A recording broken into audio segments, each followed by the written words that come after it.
Shalom, salam sejahtera buat seluruh siswa kelas 11 tingkat SMA dimanapun kamu belajar saat ini. Apa kabar Anda semuanya? Sehat bukan? Demikian juga dengan Ibu di sini. Nah, Ibu merasa senang bertemu dengan kalian dalam proses pembelajaran bahasa Indonesia tentunya. Materi ajar kita hari ini adalah mengidentifikasi informasi dalam teks eksplanasi lisan dan tulis.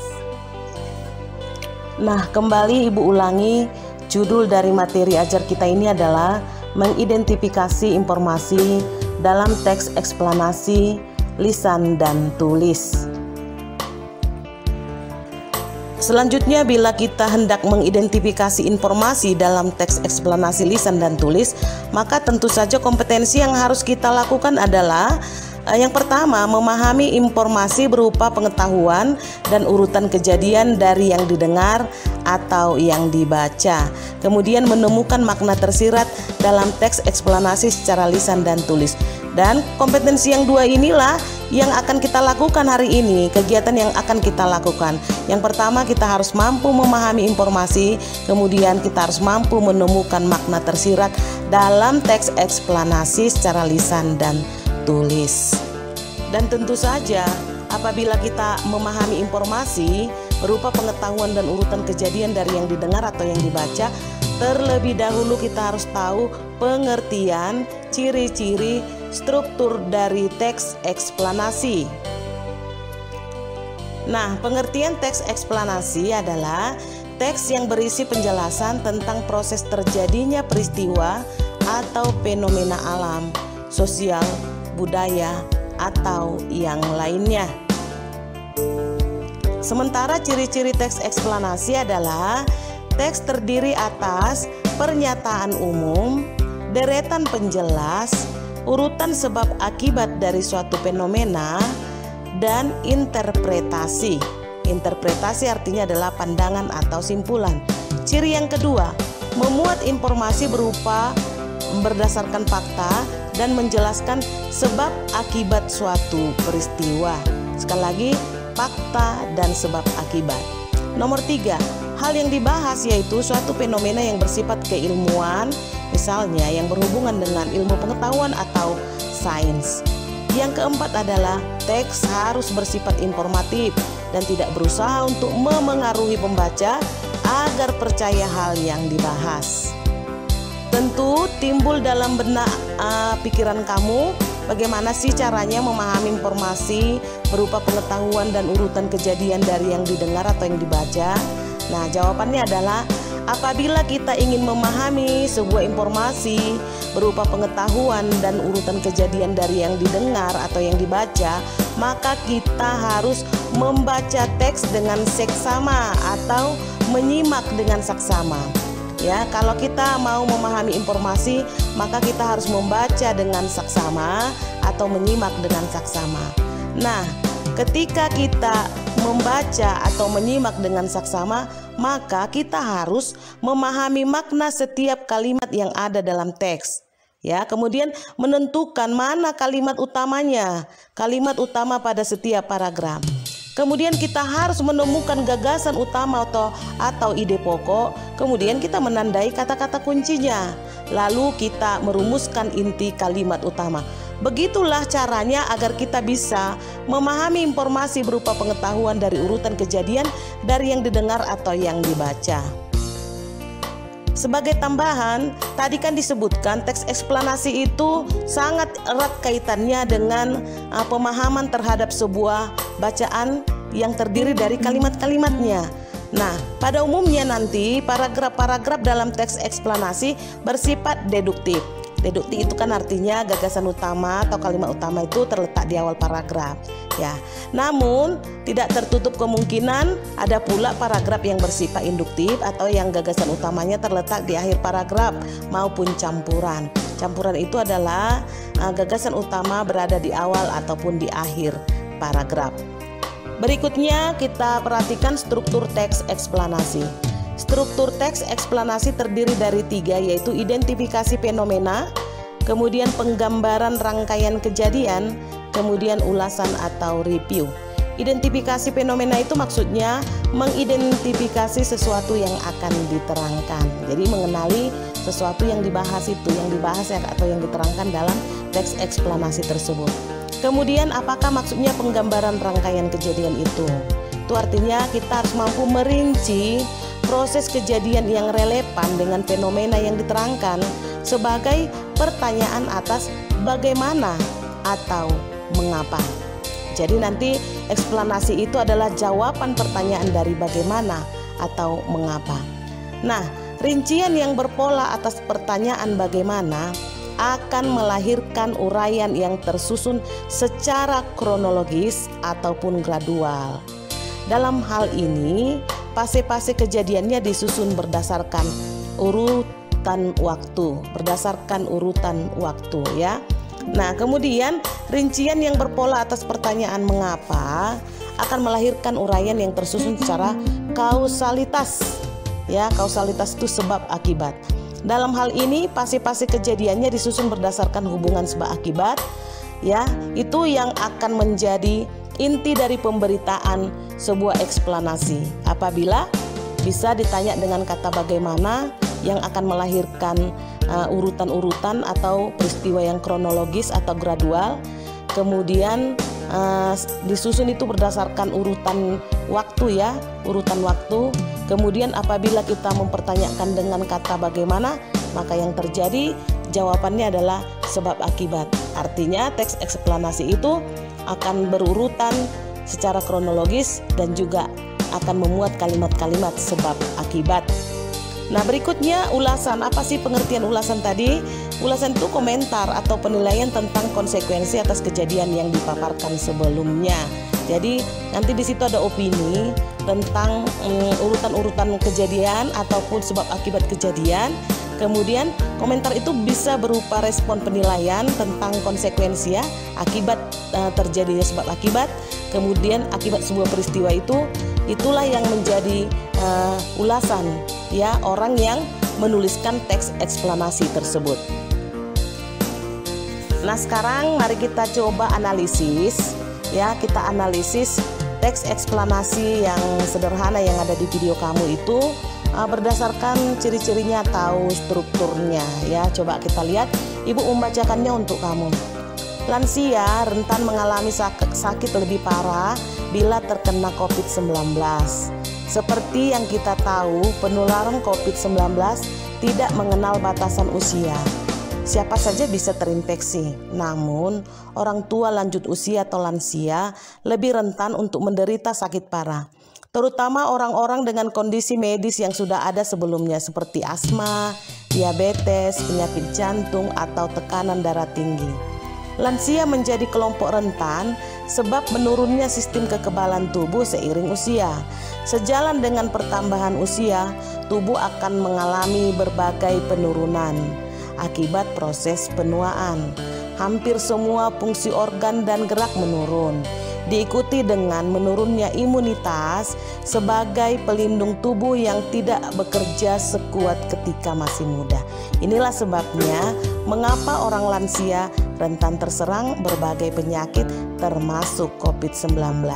Sistem imun yang lemah, belum lagi tambah penyakit yang diderita sebelumnya, dapat meningkatkan risiko kematian akibat COVID-19 pada lansia semakin tinggi.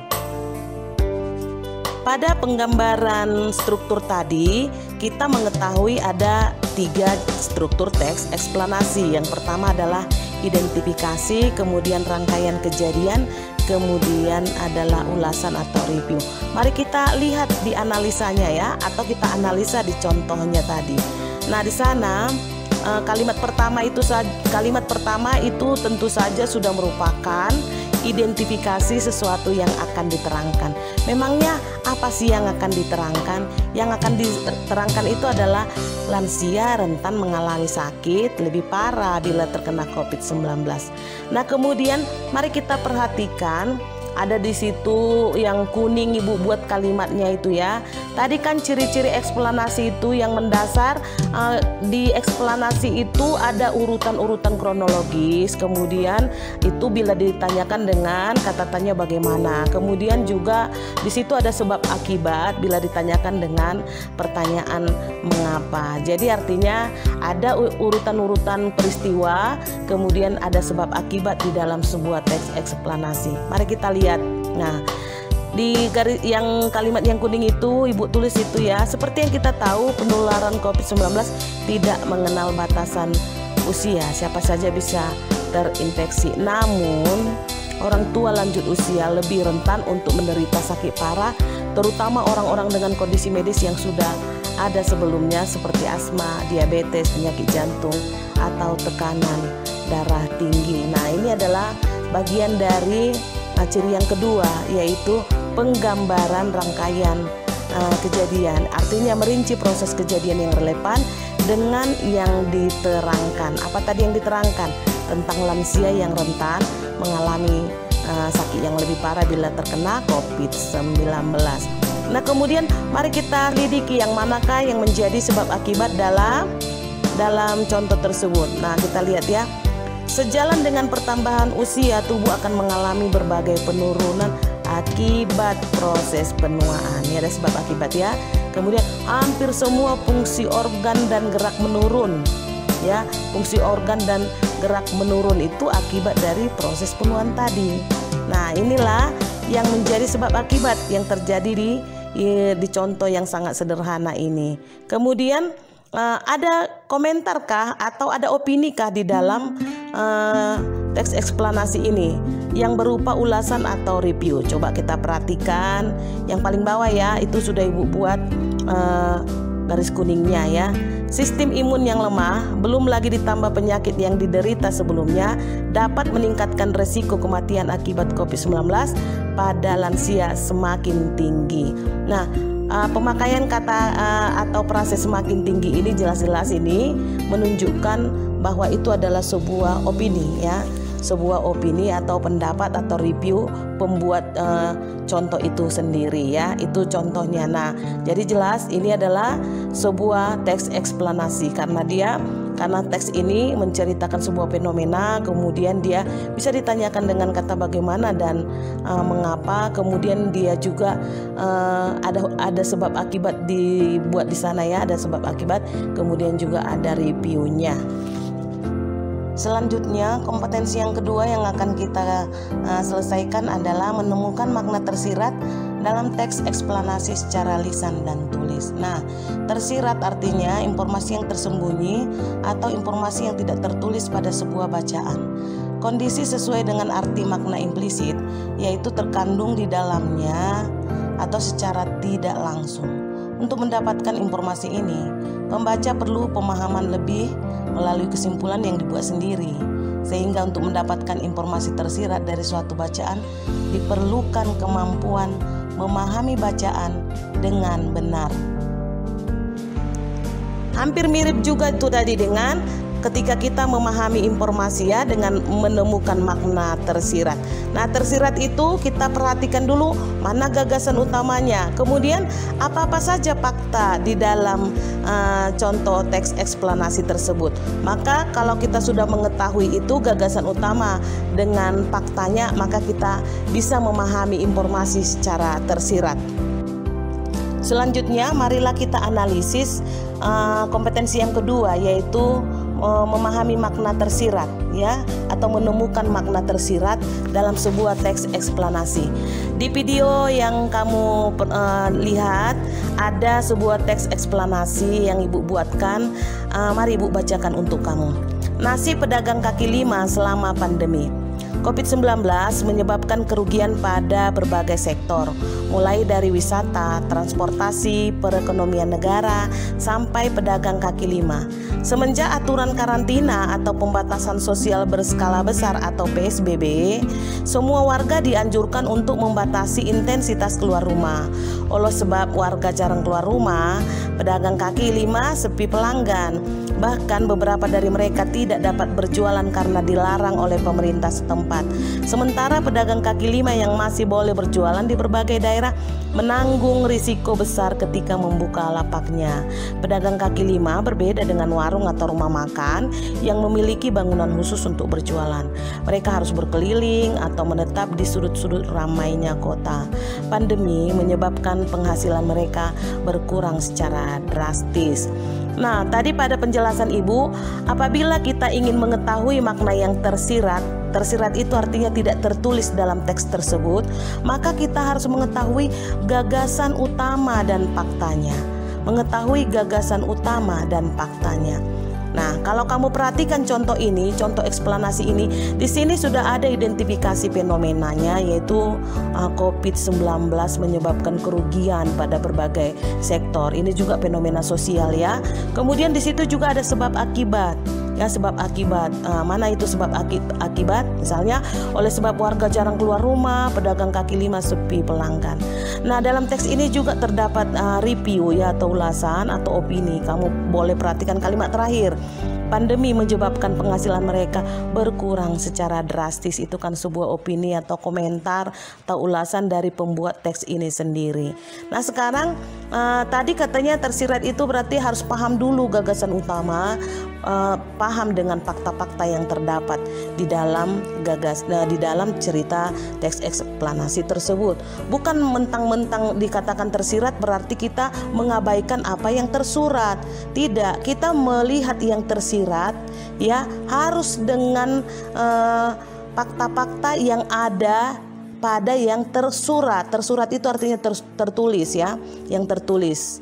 Nah, sekarang yang tertulis ini atau tersurat, apa di sana gagasan utamanya? Kamu coba lihat, perhatikan yang awal kalimat itu ya, awal kalimat yang Ibu buat garis merah itu ya. COVID-19 menyebabkan kerugian pada berbagai sektor ya, menyebabkan kerugian pada berbagai sektor. Nanti termasuklah pedagang kaki lima ya. Nah, kemudian apa fakta-faktanya? Fakta-faktanya adalah diberlakukannya pembatasan sosial berskala besar atau PSBB.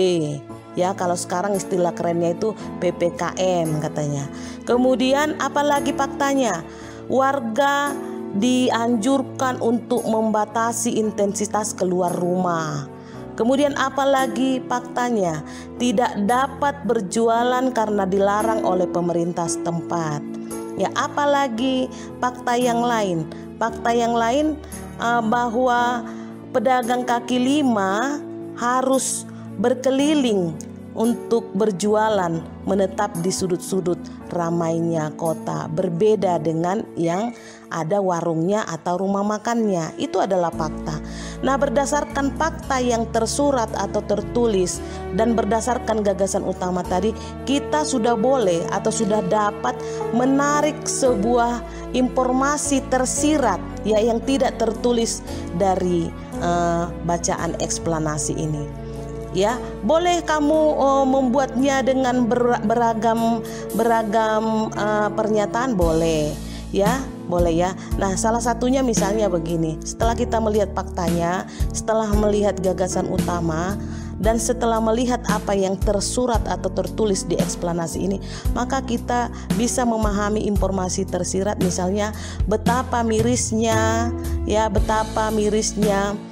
pedagang kaki lima di masa COVID-19 ini ya, betapa mirisnya nasib mereka. Artinya banyak hal-hal yang tidak dapat diperoleh mereka oleh karena pandemi COVID-19 ini. Itu ya.